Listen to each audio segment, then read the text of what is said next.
Just to say at the very top, before we get started, the whole principle of this practice is to see if we can sit in a way without any biases, preferences, welcoming all experience. So let's see what happens.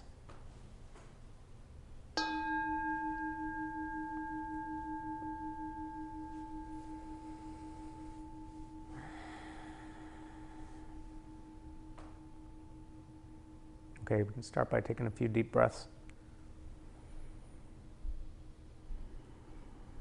Every inhale, the inhale is sort of the upward motion. Inhale, stretch up the spine, find a little bit of alertness. And then the exhale is the downward motion, the softening, relaxing. As you're doing that, you can kind of be progressive about the relaxation. So with every exhale, softening the eyes, and then the next one softening the jaw and the throat. Really going into each of these places on the exhale, loosening, opening the back of the throat, the shoulders. Even the hands. The hands be soft on your knees or lap.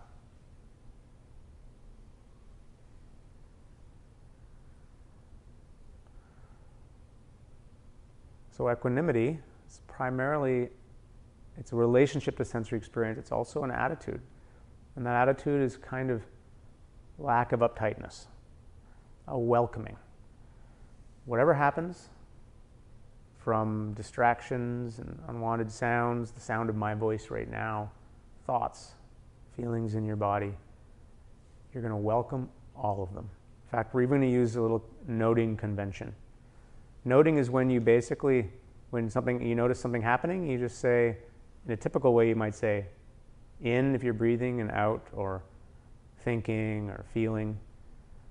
So I'll encourage you to get an anchor at the start here to maybe choose your breath, the feeling of your breath, or you could work with sounds if you like, somewhere just to kind of start to get focused. And you can use a label if you like for that. Use noting, you can say in when you breathe in or out, or not. But the one label I definitely want you to use is welcome to the party. And that means anytime you get distracted, anytime you notice an annoying feeling in your leg, or you get distracted by the sound of somebody shifting next to you, or a thought, instead of trying to stop it or block it or fight it, you just say, oh, welcome to the party. And then you just go back to your meditation object. And by the way, you're saying that in your head. Otherwise, that would be a truly distracting meditation.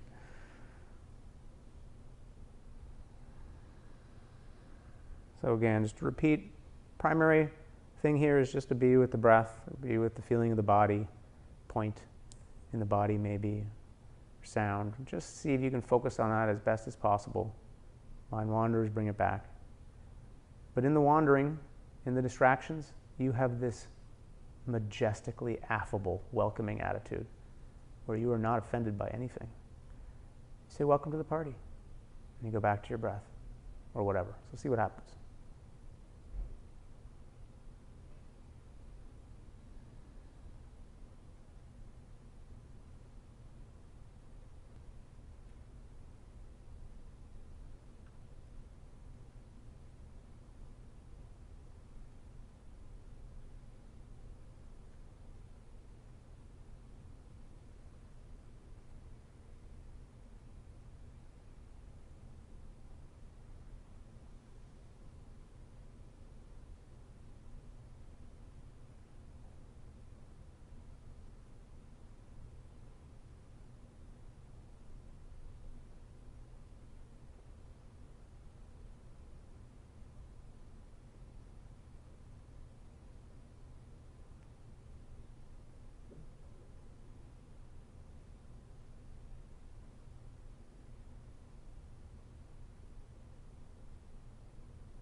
Good. So we're primarily exploring a simple concentration practice where you just notice the feeling of the breath, maybe trying to feel it as fully as you can, or of the body or a point in the body.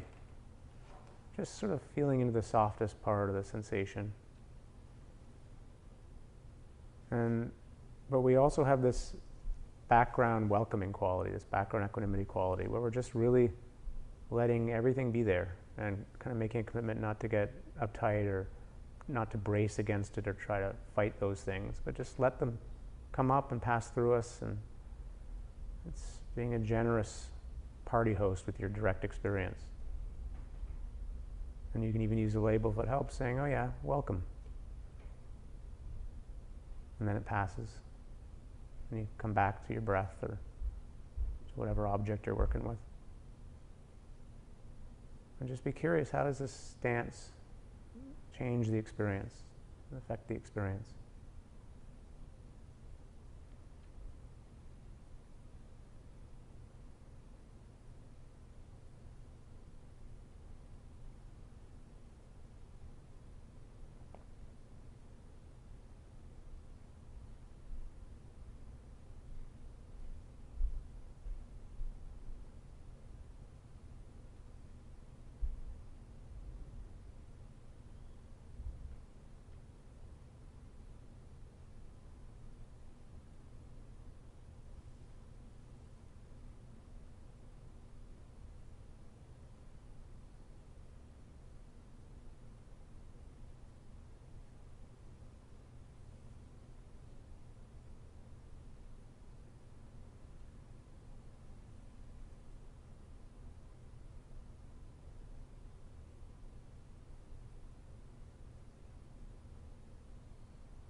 Good. The welcoming qualities really help by keeping a globally relaxed, loose body. So just noticing if you're tense anywhere, bracing, or maybe the furrow in the brow. Just seeing if you can soften, letting the body be loose but alert.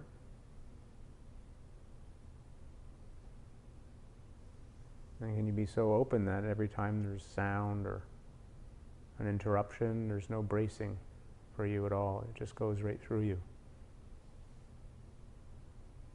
And just return to the object, to the breath or the feeling of the body, whatever you're working with. Letting everything else be in the background.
Good. So staying with the main object, with the breath or feeling in the body or whatever you're working with. But just see if there's any way in which you're having a hard time right now. What happens if you just welcome that that's happening and let yourself be okay with that you might be uncomfortable or restless or having lots of thoughts. Just see if you can be okay with it and let it be there in the background. Come back to the object in a light way, but really forgiving of yourself, understanding, welcoming.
Okay, good. So for the last few minutes, we always end with a loving kindness practice.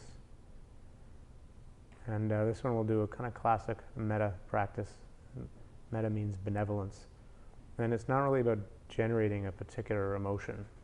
You may feel nice emotions or the opposite, reactions, but it's really much more about the intention. The intention is to want the best for somebody. The reasonableness of wanting the best for somebody. Everyone just sort of doing the best they can. So it starts, it's in concentric circles. And the first circle is, we'll begin with ourselves actually. Some people do this one later because people are mean to themselves. But we're going to start with you. So you're just picturing yourself right now as you are. And just think, I want the best for this person. You know, the little kid inside you, the teenager, the adult, all different parts of you that are there. And just seeing if you can summon a little bit of affection for that little humanoid. And we use little phrases here to help with this. And the idea is to kind of choose a phrase that maybe works for you, for what you really feel. A general one is, may I be safe, may I be strong, may I be happy. You could repeat that. But maybe you need something else. You know, maybe for you it's, may I be peaceful, or may I be patient or open, or what feels right for you. The idea is you just repeat these phrases at a pace that works for you and just sort of connect to the sincerity of that intention, really wanting the best for you in this way, and try to connect to the feeling if you can when you say the words. So may I be safe, may I be strong, may I be happy.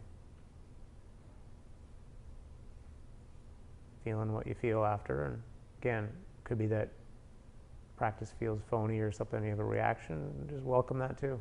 It's a part of the experience. So the next circle out is somebody you actually find pretty easy to like. So somebody who makes you smile, somebody you know. Could be a friend or a family member, or it could be an animal. And you can picture them, if you like, kind of smiling and happy, and maybe they've got, I don't know, ice cream on their face or something. And you're psyched. And you smile, and they're smiling in your mind's eye, and yeah, it feels good to wish well for this person, and say a little phrases that work for you. So it might be, may you be safe, may you be strong, may you be happy. Or maybe it's a different formulation. What does this person need? And it's not about getting all caught up and trying to fix it, but just wanting the best for this person. Repeating your phrases again. May you be safe, may you be strong, may you be happy. Feeling what you feel. So the next circle out is the stranger.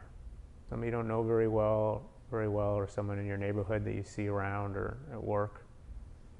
And just whatever random image just popped in your head, that person, just send them a completely random love mugging. They don't know it, they're sitting there brushing their teeth, grinding their molars, and meanwhile here you are, like on the other side of the city, just sending them some good vibes, which is just like the randomness of that. You can say your phrase, may you be safe, may you be strong, helps to smile, may you be happy. You're wanting that for this person who you don't know very well, but wants to be safe and happy.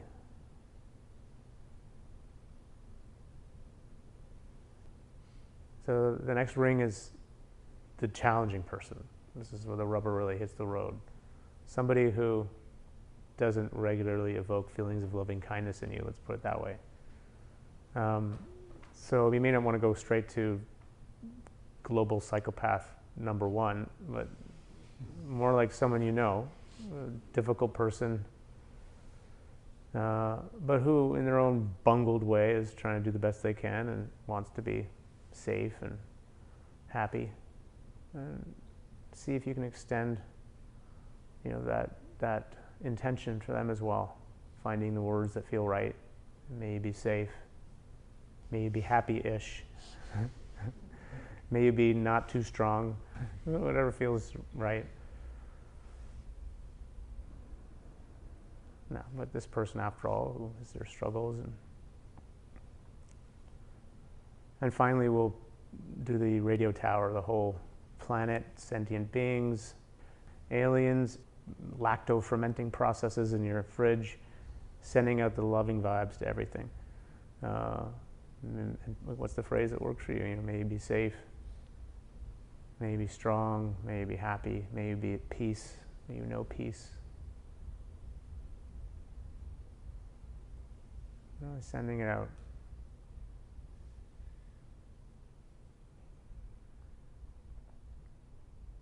May all of us be this way.